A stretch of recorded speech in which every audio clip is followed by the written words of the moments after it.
Merci d'être là. Première question, est-ce que vous pouvez vous présenter chacune et nous présenter votre association et les actions de l'association? Oui, tout à fait. Donc, Lisa Métivier, je suis étudiante en Master 1 en aménagement et urbanisme à Metz.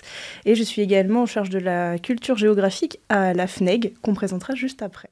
Du coup, moi, c'est Alice Nabé. Je suis vice-présidente en charge de la transition écologique à la FNEG et je suis en master de géomatique à Strasbourg. Donc, concernant la FNEG, c'est l'Association fédérative nationale des étudiants et étudiantes en géographie et disciplines territoriales. En fait, on est une fédération de filières, donc on représente tous les étudiants qui appartiennent à ces domaines. C'est à peu près 35 000 étudiants en France. Qu'est-ce qu'on fait? On fait du projet et surtout de la représentation. Le but, c'est de promouvoir la géographie et puis surtout de se positionner sur les questions aussi de transition écologique et de porter des positions sur la thématique. Il y a aussi tout un volet sur la représentation étudiante et on participe aux élections au sein des universités. En fait, on porte et on soutient des listes de candidats. Alors, dans les conseils, donc vraiment, c'est représentation étudiante maximale pour des projets aussi sociaux et solidaires. Et le but, c'est de pouvoir être présent dans ces conseils-là pour justement faire avancer les conditions d'études. Du coup, vous, individuellement, qu'est-ce qui vous a poussé à vous engager dans cette association? Moi, en fait, c'est le projet commun et le projet associatif. J'avais envie de faire partie de l'aventure à une plus grande échelle. J'étais déjà en asso local quand j'étais en licence de géographie à Aix-en-Provence. Et quand on m'a proposé de faire partie de l'aventure AFNEC pendant 1 an et d'être VP transition écologique, j'étais là, mais oui, en fait, j'ai envie de faire plein de trucs. Alors du coup, la FNEC portait déjà des projets et moi, j'avais envie de m'intégrer à ces projets-là et d'amener un peu plus un peu plus d'idées et c'était vraiment une chouette aventure, je regrette pas du tout, c'était trop chouette. Pour ma part, je dirais à peu près la même chose. Alors, je connaissais pas trop la FNEG quand on m'en a parlé. J'ai même hésité à venir. Je me suis dit, pourquoi est-ce que j'irais? Et en fait, je me suis dit que je pouvais pas passer à côté d'une telle expérience. Ça arrive sûrement qu'une fois dans une vie, ce genre de choses. Et puis, donc, l'aventure humaine, typiquement, à la culture, c'est aussi très intéressant de pouvoir essayer de s'intéresser un peu à tout ce qui se passe dans le monde. Alors, pas seulement géographique, parce que beaucoup de choses se raccrochent à la géographie, mais la transition écologique fait partie aussi du monde culturel géographique. Et donc, c'était vraiment de pouvoir participer, grande aventure humaine, porter du projet, et puis personnellement aussi pour pouvoir grandir, se former, et puis découvrir le monde associatif étudiant, qui est très large. Ouais, la formation, c'est quelque chose qui est vachement... En fait, c'est ce qui apporte tout. Ça permet de commencer l'échange et tout, et sur tous les sujets. Alors du coup, à la base, c'est de la géo, mais on part vite sur autre chose. Et puis, les projets de transition écologique, dès qu'on commence à parler avec des gens, il y a tellement de monde qui fait tellement de choses différentes que ça donne tout de suite des idées et vraiment envie de faire encore plus, quoi. Ouais, carrément, carrément. C'est un vrai moteur, en fait. Du coup, c'est quoi votre quotidien dans cette association ou votre hebdomadaire? Je sais pas si vous faites des choses au quotidien pour l'asso, mais à quoi ça ressemble vos actions, vos prises de parole, l'organisation d'événements, les rencontres, la participation à différents conseils? À quoi ça ressemble? Je pense qu'il est important de dire que donc on est un bureau national et qu'on est réparti sur tout le territoire français. Ouais. Donc, on va dire que hebdomadairement parlant, on se réunit en visio, etc., pour se tenir informé. En fait, le cœur de notre association, c'est l'échange pour se tenir au courant de ce qui se passe sur nos projets personnels, ce qu'on porte, mais aussi sur ce qui se passe dans le monde de l'enseignement supérieur, de la recherche, de la transition écologique, des avancées de l'innovation sociale, des jeunes, de la jeunesse. Et donc, on va dire que la majeure partie du temps, c'est vraiment d'essayer de se maintenir au courant, d'évoluer. Ouais. Et puis surtout, donc nous, on a quand même un gros projet formation. Donc, c'est de pouvoir sensibiliser nos associations, enfin les associations de notre réseau qui sont adhérentes à la FNEG, sur tous les sujets, les aider dans le monde associatif, de les former sur les problématiques actuelles, transition écologique, innovation sociale, intégration, lutte contre les discriminations. Ouais, t'as tout dit, quoi. C'est beaucoup d'échanges, beaucoup se renseigner, et puis c'est transmettre... Alors, par exemple, en transition écologique, on essaye de faire pas mal de posts Instagram sur le compte de la FNEG, en sensibilisant sur les journées nationales. Typiquement, là, il n'y a pas longtemps, on a sorti un post sur la journée de la Terre. Le dernier, c'était sur la journée de la biodiversité. Et du coup, amener quelque chose...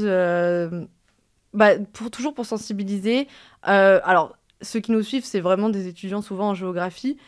Et après, c'est aussi ouvert à pas mal de choses.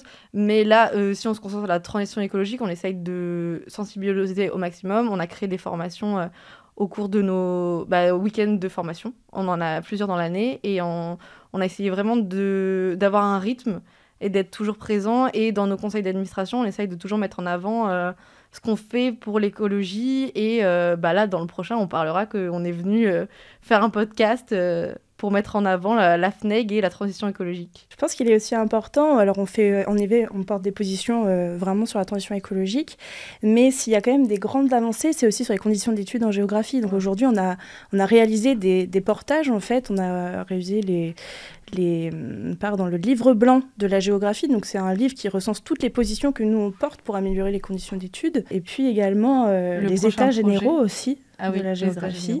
Et puis le prochain projet. Le prochain projet, c'est les assises de la géographie. Le but, c'est de rassembler tous les doyens, doyennes ou directeurs du FR, directrices du FR de France, de géographie, pour un peu parler des conditions dans chaque faculté. Et notamment, ce qui va être mis en avant, c'est aussi les frais complémentaires. Par exemple, en géographie, on fait beaucoup de sorties terrain. Enfin, alors, il y a des universités qui en font plus que d'autres. Mais il y a des problèmes de financement, des problèmes où des fois les étudiants ils doivent payer pour se déplacer. On sort le coût de la rentrée tous les ans. Du coup, c'est ce que ça coûte vraiment de faire ses études, pas juste quand on paye les frais d'inscription et la CVEC. Et là, il y a des problématiques sur les sorties de terrain et sur le matériel à acheter, notamment en géographie, puisque nous, on défend aussi surtout les étudiants et étudiantes en géographie.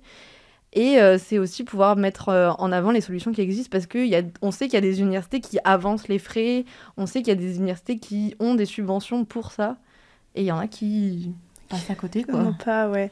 C'est aussi l'occasion, peut-être que vous en avez entendu parler, il y a des modules qui vont être intégrés dans tous les cursus sur justement la sensibilisation au dérèglement climatique, sur la transition écologique et l'écologie en général.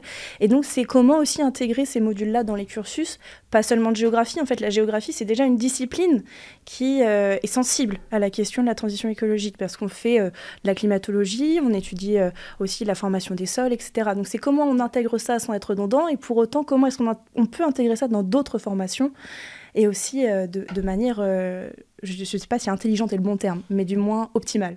Mais oui, parce qu'on a l'impression que, en tout cas moi j'avais l'impression que la discipline géographique, c'est peut-être une des premières en France dans toutes les études de discipline. Alors maintenant, il y a les autres sciences sociales qui se sont largement emparées du sujet, mais à s'emparer de la question de l'écologie. Moi, j'ai fait de la climatologie dès la 2e année. Et alors, j'étais déjà sensibilisée sur le sujet, mais quand on voit le lieu de climatologie, on se rend compte de beaucoup de choses. Et en 3e année, on a fait une UE aussi. Et en fait, le professeur a voulu démontrer que chacune des théories qui pourraient expliquer le réchauffement climatique en dehors de l'activité humaine n'était pas bonne. Et que du coup, à la fin du cours, c'est l'activité humaine, l'activité industrielle depuis qu'elle existe, qui a accéléré le réchauffement climatique. Et ça, du coup, c'était des articles scientifiques, des cours et quelque chose qui était fondamental, quoi. Et en fait, si j'avais pas été en géographie, j'aurais pas eu ce cours-là, quoi. Au-delà de la climatologie, je pense aussi à des outils en fait, qu'on peut voir en étant en géographie et qui là se démocratisent énormément, que sont les fresques du climat par exemple. Et en fait, ce sont des choses qu'on retrouve dans nos cursus, qu'on nous fait faire en tant que géographe. Et c'est vrai que je pense que ça aurait intérêt à être fait dans d'autres formations. Ah la fresque du climat, pour moi, c'est quelque chose qui doit être fait obligatoirement. Même au lycée, quoi. Obligatoirement, je pense. C'est un incontournable. Quelque chose qui... Ouais, la fresque du climat, un atelier fait à chaque rentrée scolaire. Alors, peut-être pas tous les ans, mais quoique, franchement, une fois en seconde, une fois en terminale, pour moi, c'est la clé. Est-ce que vous, dans votre parcours personnel, vous avez eu un moment de déclic sur la question écologique, ou alors est-ce que c'est une espèce de conscience que vous avez eue tout du long de votre vie, ou alors est-ce qu'il y a vraiment eu un moment de prise de conscience ? Je pense qu'on se rejoint toutes les deux là-dessus. On en a discuté ensemble. Et en fait, personnellement, moi, c'est vraiment une culture familiale. L'écologie, c'est vraiment ancré dans ma famille. Mes parents ont construit une maison un peu BEPOS, donc bâtiment énergie positif. Et donc, ça s'insère aussi dans tout un cycle de réflexion autour de l'écologie. Donc, je dirais pas que j'ai eu un déclic. Mais cependant, s'il fallait parler de déclic, c'est plutôt le moment où j'ai cherché cherché à m'autonomiser de la pensée de mes parents. Et je pense notamment aux élections européennes de 2018, donc première fois où je votais, donc 18 ans. Et je me suis dit, là, est-ce que je crois en ce que mes parents disent ou est-ce que ce sont mes convictions personnelles? Et donc, il a fallu vraiment déconstruire tout le prisme écologique auquel je croyais en me disant, bon, je prends un pas de côté, je recule et je reconstruis mes bases, quoi. Et là, c'était... je me suis convaincue que c'est fondamentalement, il fallait faire quelque chose. Moi aussi, il y avait une grosse partie de mon éducation. J'ai toujours vu mes parents trier, toujours acheter des produits frais, locaux, de saison, tout ça. Du coup, c'était dans la culture, dans l'éducation de la famille. Jamais trop... Enfin, ouais, ce dont on a besoin, donc vraiment pas de surconsommation, quoi. J'allais pas faire du shopping toutes les semaines avec mes sœurs et ma mère. Ça, c'était non, quoi. Et par contre, moi, mon déclic... Alors, au lycée, je savais que je voulais faire l'environnement, mais voilà. Et j'ai lu le livre Ma famille presque zéro déchet de Jérémy Pichon et Bénédicte Moret. Et là, c'était le déclic et j'ai voulu faire tout ce qu'il y avait dans le livre. Avec mes parents, on habite en centre-ville de Marseille et on avait un problème de... par exemple, des déchets verts, quoi. Et en fait, j'ai dit à ma mère, en fait, on peut acheter un lombricomposteur. En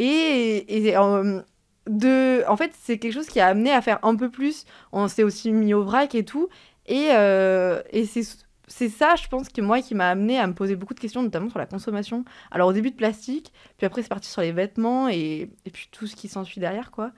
Et ouais, je pense que c'est ça mon déclic à moi, sur ma consommation personnelle. Enfin, c'était en 2016, du coup, j'avais 17 ans. Donc, ça commence à dater un peu.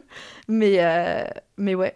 Le déclic pour moi c'est ce livre-là et j'ai pas arrêté d'acheter d'autres livres. Ouais.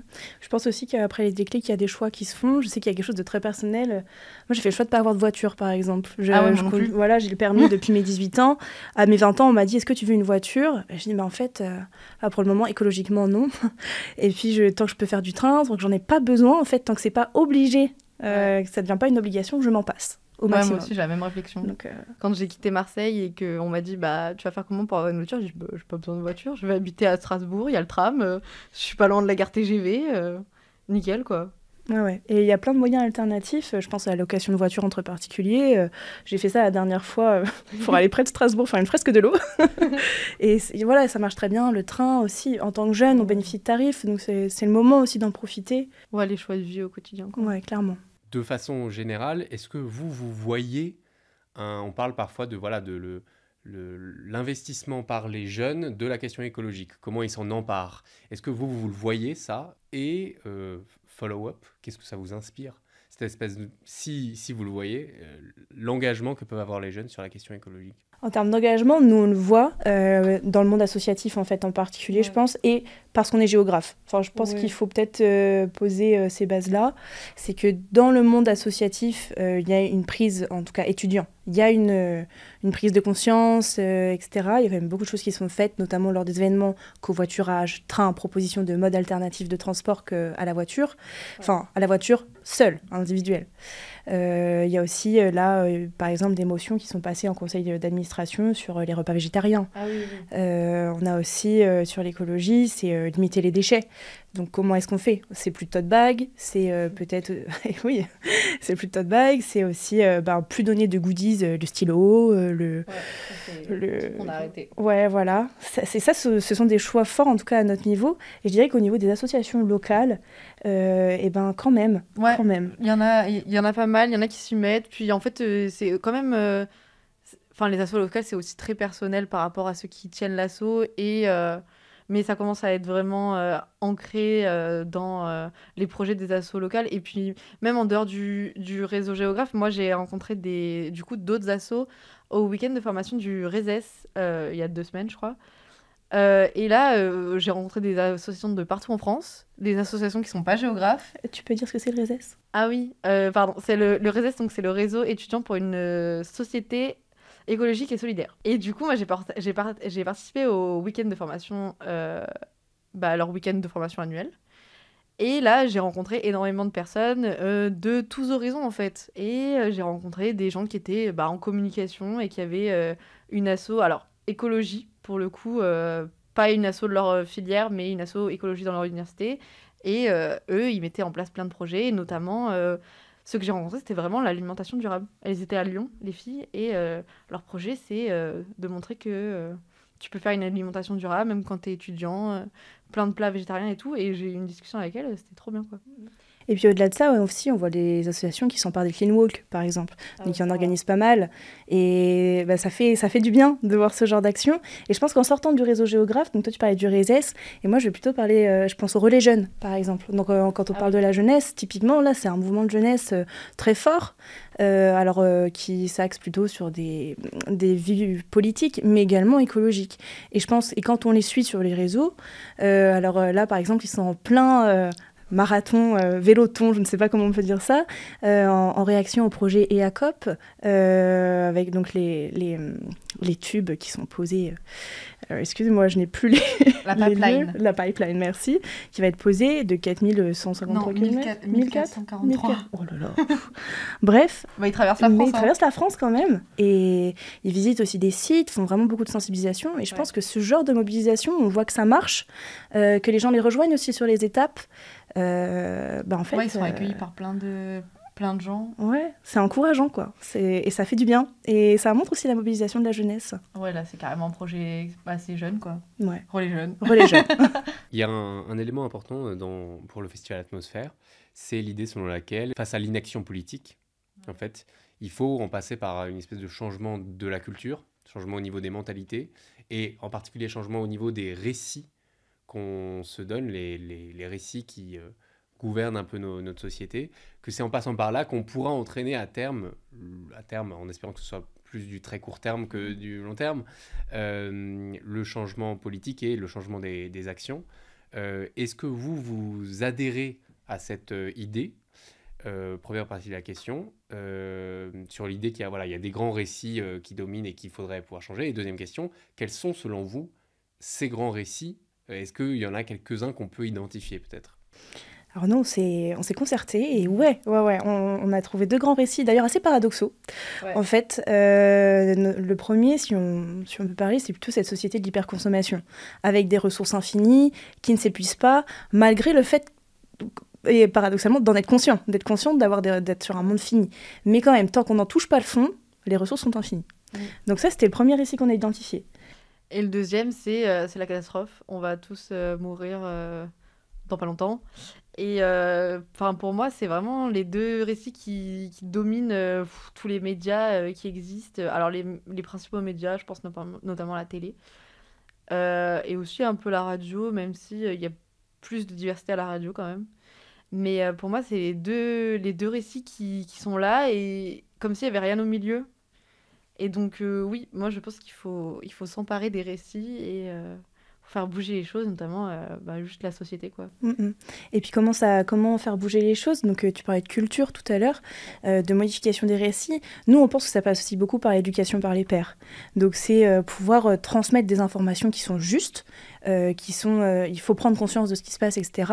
Mais il faut faire attention aussi. Il faut pas être... on est quand même dans l'urgence, il y a quand même une certaine urgence. Mais il faut aussi dire que voilà, on peut agir. Il est jamais trop tard pour agir et que c'est pas grave si on a 40, 60, 20 ans. En fait, peu importe à quel moment on se met à agir, le but c'est de faire. Et puis c'est de se documenter correctement, c'est-à-dire les fake news, etc. Il faut aussi déconstruire tous ces modes de pensée. Et je pense que l'hyperconsommation aussi, c'est pareil, c'est pouvoir dire est-ce qu'on a réellement besoin de ça ? Donc il y a beaucoup de méthodes. Moi je pense notamment, par exemple, ce qu'on peut transmettre lors de nos formations, c'est de se dire bon voilà, ne serait-ce qu'en tant qu'individu, quand vous êtes face à une envie d'achat, vous avez une méthode qui s'appelle la méthode bisou. Oh, la méthode bisou. Elle est géniale cette méthode. Pourquoi bisou ? C'est de se demander est-ce que j'en ai besoin. C'est un achat immédiat, est-ce que j'en ai besoin dans l'immédiat. Est-ce le que S, c'est ah mince, oui, il me manque aussi, mais en tout cas le U c'est utile, donc est-ce que c'est vraiment utile, est-ce que c'est pas le du surplus? O c'est pour origine, d'où ça vient, est-ce qu'on est assez renseigné sur comment c'est fait et tout, et le S similaire, est-ce qu'on n'a pas quelque chose de similaire derrière? Voilà. Et donc ça, quand on s'applique ce genre de méthode, rapidement, en fait, on n'achète plus grand-chose. Ouais, mais en fait, du coup, ça revient au fait qu'il faut donner les clés quand on les a. Et pour moi, donner les clés aux gens, c'est toujours le dialogue, quoi. C'est pour partager avec des gens qui sont plus ou moins sensibilisés, mais qui ont d'autres idées. Et moi, je pense vraiment que c'est agir ensemble, quoi. et pas chacun dans son coin en faisant tout parfaitement. Non, non, c'est faire en fonction de ce que tu sais, de ce que tu peux faire et toujours évoluer et toujours se remettre en question. Je pense que ça, c'est important aussi de faire à son niveau. Ouais. On a l'impression que souvent, il faut être sur tous les plans. Et en fait, il faut choisir ses combats aussi. Je pense notamment dans le domaine alimentaire. En fait, on peut se dire, bon, à ce rythme-là, je mange plus rien, quoi. Tous les plaisirs. Et en fait, non, il faut choisir ses combats. Se dire, voilà, moi, j'agis à mon échelle. Je vais faire attention. Est-ce que c'est au niveau de la douche? Est-ce que c'est au niveau de l'alimentation? Est-ce que c'est ailleurs? Et je pense aussi être, je dirais pas être exemplaire, mais pouvoir entraîner les gens avec soi au-delà du discours, Ouais. c'est aussi dire, bon, bah voilà... Moi, je fais ça. Moi, je fais ça. Et comment est-ce que toi, tu peux l'appliquer chez toi? Ouais. Qu'est-ce que tu en penses? Ouais. Du coup, moi, j'ai une autre question qui poursuit un peu la réflexion que vous venez de déployer, qui est comment est-ce qu'on, non seulement on concurrence les récits existants, mais comment est-ce qu'on crée de nouveaux récits? Et du coup, comment est-ce que votre association, l'AFNEG, participe à cette création de nouveaux récits? Moi, je pense que pour concurrencer les récits qui existent, il faut se renseigner d'autres façons. Enfin, alors nous, les jeunes, je pense que maintenant, c'est vraiment les réseaux sociaux. Après, il faut voir qui est suivi ou non. Mais ouais, et pour moi, les nouveaux récits, c'est les récits de la jeunesse. Donc, il faut donner la parole aux jeunes. Il ne faut pas se limiter à ceux qu'on connaît déjà, aux grandes personnes connues. Je pense notamment là, à l'interview qu'il y a eu d'Harrison Ford. Ouais, bon, on n'a pas attendu qu'Harrison Ford vienne nous dire qu'il fallait sauver la planète pour s'y mettre, quoi. Ça fait des années que des personnes le disent, et notamment beaucoup de jeunes, quoi. Donc, Comment concurrencer les récits? C'est aussi pouvoir avoir de la visibilité. En fait, c'est être visible dans la sphère médiatique, ce qui n'est pas facile, hein, il faut le dire. Et je pense aussi, par exemple, on est allé présenter un projet de végétalisation des campus. Voilà, au plaidoyer Thanks for Nothing, il y a 2 semaines. Et donc, voilà, donc c'est un gros projet justement pour remettre la nature au niveau des campus. Et donc, c'est aussi un projet d'inclusion sociale, puisqu'en fait, remettre la nature, c'est pas seulement agir sur la nature en ville, c'est aussi en fait prendre tout le volet. Où est-ce qu'on place l'homme au milieu de la société, de la bétonisation, de la végétalisation, etc. Et en fait, par exemple, on participe à ce genre de choses. Et il y avait Cyril Dion, Camille Etienne, qui sont des activistes aujourd'hui très importants dans le monde de la transition écologique. Bah, c'est quelqu'un de jeune qui parle, voilà. Qui sait parler. Et pour autant, je trouve que, par exemple, en termes de visibilité, elle n'a pas fait le tour des réseaux comme Harrison Ford, quoi. Bon, c'est peut-être pas la même échelle, mais cependant, ça mériterait. Juste pour revenir 2 minutes sur les plans, donc du coup, ce que on a présenté à Thanks for Nothing, c'était les plans vraiment verts. C'est un document qui a été écrit du coup par la FNEG en réponse aux plans verts de... Alors je sais plus quel gouvernement avait mis ça en avant. Je crois que c'est le ministère quand même de... Ouais, mais c'est pas ce gouvernement-là. Non, c'est 2015. C'est 2015. Ouais. Et donc, du coup, c'était un projet qui, alors pour les personnes qui étaient à la FNEG à ce moment-là, n'était pas du tout ambitieux. Et ils ont réécrit tout un document. Et il y a plusieurs volets. Il y a le volet, du coup, transition écologique, où végétaliser les campus, ça aide à lutter contre beaucoup de choses, donc notamment les îlots de chaleur urbains, puisque les campus sont souvent en ville et centre-ville. Ça amène de la biodiversité. Donc toujours question d'écologie. Et ça aussi, c'est ce qu'on a dit, c'est la transmission, c'est pouvoir transmettre, c'est créer des lieux propices aux échanges et notamment à la transmission de savoir. Alors là, du coup, c'est sur la végétalisation et sur la biodiversité, mais ça donne des endroits aux étudiants où se poser et être détendu. Ouais, c'est ça. Des arbres, c'est pas mal. Ouais. Puis ça se veut aussi des espaces pédagogiques. Donc c'est des endroits d'apprentissage, en fait, pour se dire, bon, voilà, là, on a fait un couplage de biodiversité. Pourquoi telle espèce? Pourquoi ici? Pourquoi... Et puis, je pense qu'aussi, il y a une question d'aménagement, tout simplement, de confort, de comment est-ce qu'on se rencontre aujourd'hui dans l'espace public, comment est-ce qu'on vit, comment est-ce qu'on échange. Donc, en fait, ça pose beaucoup de questions, mine de rien, ces plans vraiment verts aussi. Du coup, dernière question. Je pense. Mais après, vous avez déjà mentionné ici et là des réponses possibles à cette question. Est-ce qu'il y a des personnalités ou des actions qui vous inspirent aujourd'hui? Ouais, alors moi, du coup, je vais rester Camille Etienne. De même. Du coup, Camille Etienne, je l'ai commencé à la suivre quand elle a commencé à participer au mouvement On est prêt. Et du coup, je suis ce mouvement depuis qu'il existe. Ça m'a amené à beaucoup de réflexions et... je me suis informée comme ça beaucoup. Il y a eu beaucoup d'intervenants, notamment Camille Etienne, et après j'ai commencé à la suivre sur ses réseaux sociaux et tout ce qu'elle fait. Je sais pas, je vais pas dire que je suis giga fan, mais j'aime beaucoup ce qu'elle fait. Elle sait très bien parler, elle sait très bien s'exprimer, elle source tout ce qu'elle dit et elle fait des belles choses. Enfin, ses courts-métrages, notamment, moi, celui qui m'a le plus marqué, le plus touché, c'est celui sur les glaciers. Elle parle tellement bien et enfin, moi, ça m'a émue. Alors, j'aime beaucoup la montagne et du coup, tout ce qu'elle a dit, j'étais là, mais oui. Et là, du coup, dernièrement, c'était préparer le blocage de l'Assemblée Générale de Total. C'était hier. Oui, c'était hier. Et donc, là, sur les réseaux sociaux, elle était partout. Et je trouve que... En fait, c'est une jeune femme qui a à peu près mon âge, enfin notre âge, et qui s'exprime de façon très claire, tout en disant les choses sans prendre de pincettes, quoi. Et ouais, moi, j'aime beaucoup cette personne. Ouais. Moi, je vais pas la reciter, mais je vais parler de Cyril Dion et du film Demain, en fait. Tout simplement, ça, c'est quand même... ça a été un sacré message d'espoir, de se dire qu'il existait beaucoup de choses alternatives. Et de se dire, OK, il y a quand même 5 grands... C'était des piliers donc, qui ont été relevés dans ce film, en se disant, voilà, il y a 5 grands leviers d'action. Donc, c'était agriculture, éducation, économie, sociale, et puis il m'en manque un dernier. Et je me souviens que quand j'avais vu ce film-là, je pense qu'un petit peu avant, j'étais un petit peu en crise d'éco-anxiété, quoi. Et j'en suis ressortie, je me suis dit, waouh, OK, on peut faire quelque chose. Et c'est possible à toute échelle, quoi. C'est possible à toute échelle. Et je pense qu'aujourd'hui, c'était inspirant. Moi, je sais que dans les métiers que j'envisage de faire, c'est vraiment essayer de pouvoir agir localement sur des questions de transition écologique et de participer à la territorialisation de la transition écologique, quoi. En étant géographe. En étant géographe. Merci beaucoup d'avoir répondu à mes questions. Merci de m'avoir invité. Merci beaucoup.